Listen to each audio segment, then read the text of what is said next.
I'm excited to build the LEGO The Lord of the Rings Smeagol and Deagol GWP, or Gift with Purchase set from the LEGO Icons line.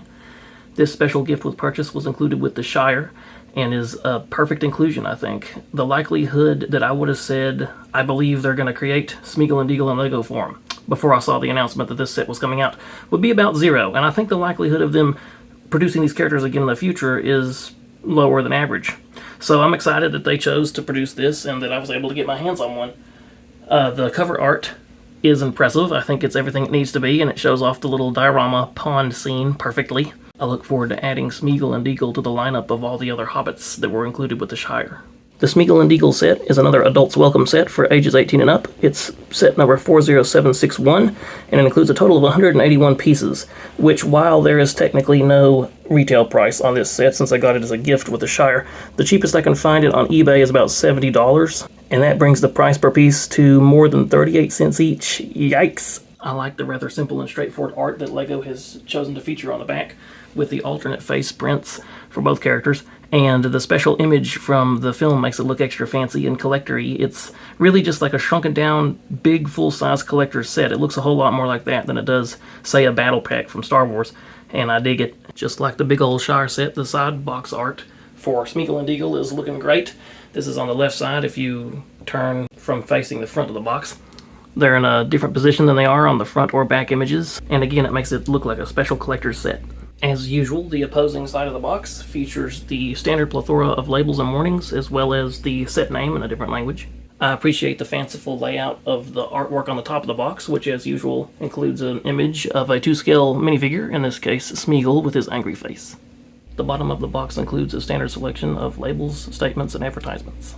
For a 181-piece set, I don't know if there's typically a standard number of bags containing said pieces or not, but without having any clue, I'm just going to throw out my guess and say there's 4 bags in here. So let's take a look and see if there are more or less than 4 bags.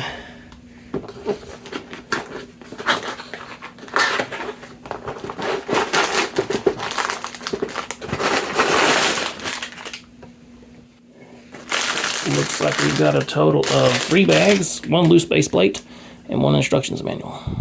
After the fancy box art that so much resembles the Lord of the Rings Shire set, I have expected them to have some more images from the film inside the instructions manual, but no, it looks like they are just your typical instructions, which is absolutely great. I like the Smeagol minifigure. I think they gave him more than adequate detailing on his top half, with those lovely dual molded legs, a happy smiling face before the power of the ring did its corrupting work, and I think the hair is the right shape, size, and color. And of course, we all know that he does get hold of the ring and tragically goes full villain mode, in which case the only appropriate alternate head print is a scowling villain expression. Of course, some lovely back printing is included on Smeagol, and I think it's the perfect complement for the printing on the front. I really dig the design of Smeagol's giant fishing pole. It was only 4 pieces and it went together very quickly, but it looks great, and it's bigger than I remember. It's like more than twice his height. Was it that big in the film? Deagol is looking every bit the quintessential young hobbit, with his carefree smile and wavy hair. I think it's a fun detail to have the suspenders visible under his overcoat, and the detailing on his top half, as well as the dual molded legs, look marvelous. I think it's fun that LEGO chose to go with this alternate face print design for Deagol. He's clearly holding his breath as he clings to his catch. Deagol's fairly simple and perfectly adequate back printing looks great. Young Deagol's fishing gear is far more humble compared to Smeagol's magnificent pole, but nevertheless it's a very nice looking get-up. Neither of the hobbits have any arm printing, as neither of their outfits call for it. This little set turned out every bit as neat as I hoped and anticipated it would. It was a lot of fun to build, and I think it looks great as a display piece.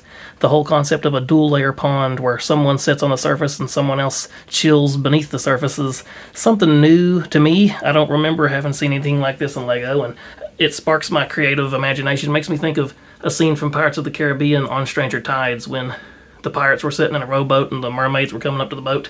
I could imagine doing a big pond version of this and maybe putting the top half of the mermaids on the surface and then putting their tails attached, sticking down beneath the surface, and then have some others fully submerged. But anyway, I think this was an ideal choice for a gift with purchase set with the Shire, since it's totally Hobbit themed and it's really fun to see the Smeagol and Deagol minifigure versions. A quick view of the back will reveal that the detail level of this set is really just moderate, which I think is perfectly fitting for a gift with purchase set. The only play feature included is the swivelability of the boat, which, considering the size of the set, I think is all we need.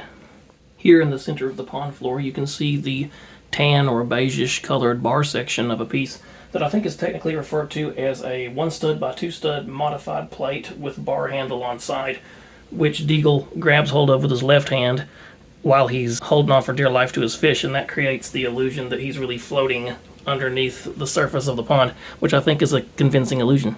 I'd say the set designers really nailed the essence of this scene, captured it well, by showing Deagol underwater, clinging to his fish and fishing pole for dear life, and up top Smeagol hanging out, waiting to see what happens.